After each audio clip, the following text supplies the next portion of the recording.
This is the International Soccer Preview, and we are Soccer Files Canada. Welcome to Series 17. We're looking at the squads of the 2023 Gold Cup.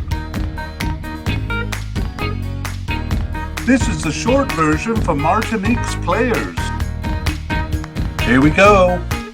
We're back for part two, and truth be told, it's only a couple of days after part one. In the case of the three teams that made it through the playoffs, we were scrambling a bit to prepare the media cast because we only had a couple of days to do so. So we hadn't, when we did part one, looked at the preliminary and final rosters, even though we knew they were out, because we were saving that for this part. And unfortunately, we may have to produce a couple of teams' player podcasts after they finish their first game. So that's true in the case of Martinique. But nevertheless, I think it's a valuable podcast, or valuable media cast with information. And Martinique had produced a 35-man preliminary squad. They were allowed to choose up to 60. But just chose 35 and then reduced that to a 23-man final squad. So here we go. So for those joining us from part one, we continue on to look at the list and see which one of the candidates that we went over made it.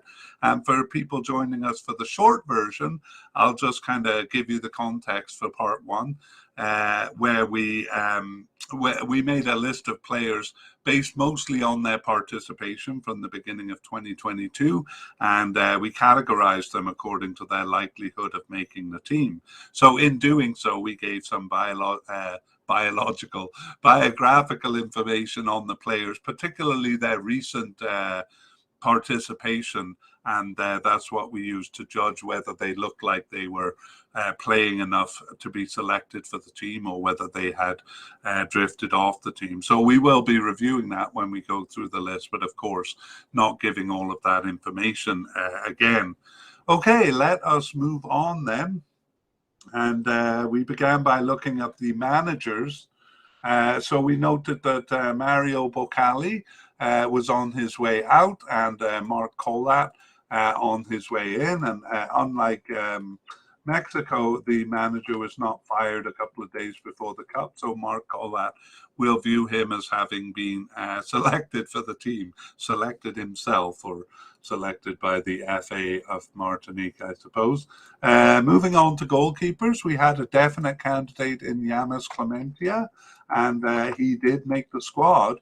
And then we had an interesting kind of battle between newcomers and the old guard. So we noted in the first podcast that Martinez had basically done a couple of recruitment drives and brought in some new players, and that might threaten some of the ones who have been there and played previous Gold Cups. And that seems to be the case here. Emmanuel Boumignon, kind of part of the old guard there, was selected for the squad. However, Gilles Meslien, the starting keeper in the 2021 Gold Cup, not selected even for the preliminary squad, which is a bit surprising. We had him as a possible candidate, as well as Boumignon. And we also had one of the newcomers as a possible candidate, the young Theo de Persen. And Theo de Persen is selected for the squad. So those are our three goalies. Our possible but unlikely candidate, Yannick Etiel, and our seemingly off the squad, Loic Chauvet. Neither of those selected. Yannick Etiel actually did make the preliminary squad, but Loic Chauvet did not. Okay, so that's the situation for goalkeepers. And moving on to defense, we had three likely candidates for central defender. However, during part one, we moved two of them up to definite candidates. And it doesn't matter because all three of them made it anyway. Florent Poulolo, we moved him up to definite. He was selected. And Jonathan Rivieres also selected for the final squad. And Jean-Claude Michalet we left him as a likely candidate, and he made the squad as well. We had two possible candidates. One of them, Davy Singama, did make the final squad, and the other, Florian Goma, did not even make the preliminary squad. So not really a surprise, though. They were both at the possible level. And we had possible but unlikely Ambroise Philistet, and he was not selected even for the preliminary squad. Okay, so moving on to left backs, we noted they were pretty rich in defence, so a lot of candidates here. When we get to the midfield, it's a different story. But we had two likely candidates for left back, and one of them is Andy Marnie, and the other was Florian Lapis, and both of them were selected. And also the possible candidate, Jordan Thimond, was also selected for the squad. So he, you know, possibly some of those players may be shifted from left back to the midfield. At right back, we also had two likely candidates. And the first one was Patrick Berner, and the second was Ronnie Labon. And both of them made it to the final squad. We had a possible candidate in veteran Carl Vitulin, and again, it seems to be the kind of younger generation winning out here, or the new recruits, because Carl Vitulin not selected for the preliminary squad even, and nor was Romario Barthelleri, also not selected for the preliminary squad. We had both of them as possible candidates, so maybe a bit surprising they didn't even make the preliminary squad there. And moving on to midfielders now, we had a versatile midfielder, Stéphane Abol, a real regular in the cup since 2013, but not selected even for the preliminary squad here. We did have him as seemingly off the squad because he hadn't appeared since February 2022. So sad to see Stéphane Abol go. For defensive midfielders, actually defensive midfielders, there's still a lot of candidates. It's just after this that it gets really thin. And so they really need these guys, I suppose. Cyril Manduki was selected for the squad, and Jonathan Mexique. We had both of them as likely candidates, but we actually moved Manduki up to a definite candidate. It doesn't matter. Both of them made it. And even the possible candidate, Thomas Efestian, selected for the final squad. However, Carlo Rabathali, he was a possible but unlikely candidate. He did not make the squad, but was selected to the preliminary squad. All right, so defensive midfielders. Now we get to the thin area of the field. For central midfielders, we only had Christophe Jugon, and he was only at the possible but unlikely level, and he was not selected at all. So no players coded as central midfielders. Obviously, other players, probably defensive midfielders, will have to fill in there. Right midfielders, though, we had the veteran and captain Daniel Harel, and he did make the squad. There were no players coded as left midfielder either, so just Daniel Harel there, and no players coded for left wing or right wing. Shocking, isn't it? However, we did have a couple of general midfielders, so their position in the midfield not really specified yet, and both of them made it. Actually, the likely candidate, Ghislaine Arbo, making it to the final squad, and the possible candidate, Evan Salines, also making it, of course, probably aided by the fact that there are so few midfielders that that they were selected. Moving on to forwards, actually attacking midfielders. So we only had one, and it was at the possible level. It was Kevin Fortune, and he was selected for the squad. And these aren't really secondary strikers, just general strikers. We had three candidates at the possible level. We actually moved one up to the possible level. So the first one, Stevine Baker, did make the final squad.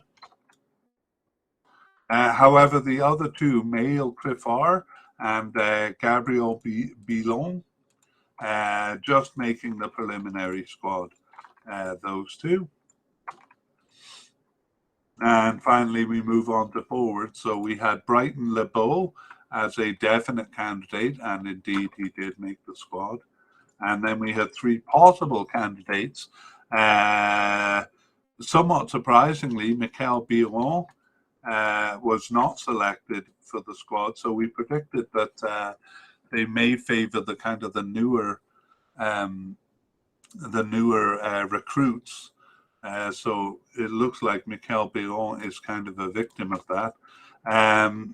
The two other possible candidates, Enric Ruperne and Carl Fabian, one of the new candidates there, both selected for the squad.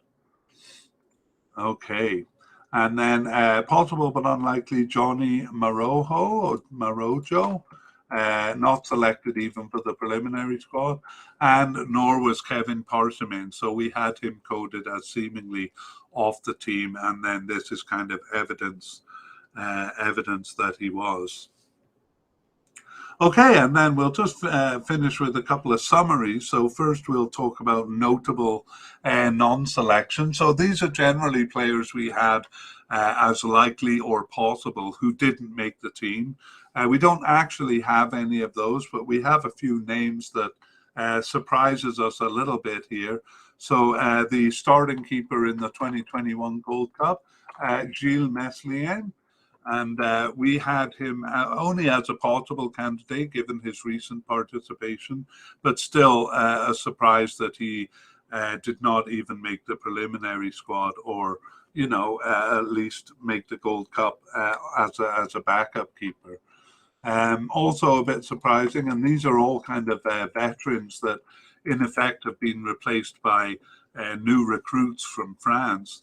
Right back Carl Vichelin, 60 caps for the national team since 2010, but didn't make it even to the preliminary squad. Stefan Abol, also since 2010 and with 61 caps. We had him as seemingly off the squad though, and indeed that seems to be the case, not selected even for the preliminary squad. And to a lesser degree, Kevin Parsemin, he wasn't around for the 2021 Gold Cup, made a bit of a comeback after that, but not convincingly so, and then not selected for the preliminary squad here. And moving on to surprise inclusions. I don't know if you noticed there, but I did an edit. I usually try to hide the edits, but in this case, I recorded the whole last section with my microphone off, and now it's about 2 hours later. I'm putting together the video. I realized, oh my God, the microphone was off during that part, so I had to kind of put everything back the way it was and re-record. So surprise inclusions, though, we really have none for Martinique. Part of that was because we put it together a bit later because of the playoff teams. We had to put them together a bit later, so we did have access to the June games there, so we were able to include them in part one, and actually a few players did come in at that point. Anyway, we knew about them, so that means there are no surprise inclusions. In other words, the players were all at the possible level or higher, all of the players that were selected. For new players, again, any new players that came in June, we saw in those June games, so we didn't have any new players making the final squad. We did have 7 players making the preliminary squad that we hadn't introduced in part one. One of them had been on our radar, because he was on the preliminary squad for the 2021 Gold Cup. That was Thuiler Ursulet. But the other 5 players, it was 5, not 6. The other 5 players were brand new to us, have never been even on the bench, it seems, for Martinique. But we won't introduce them because they just made the preliminary squad, and perhaps if they come into the picture more in the future, we will do that. And also for injury updates, there's nothing to report. That's blessed news for Guatemala fans, but kind of humorous because I was so close to the end. It was just like about a minute and a half that I did without the microphone. But anyway, it does give me the chance to say this, which I hadn't said.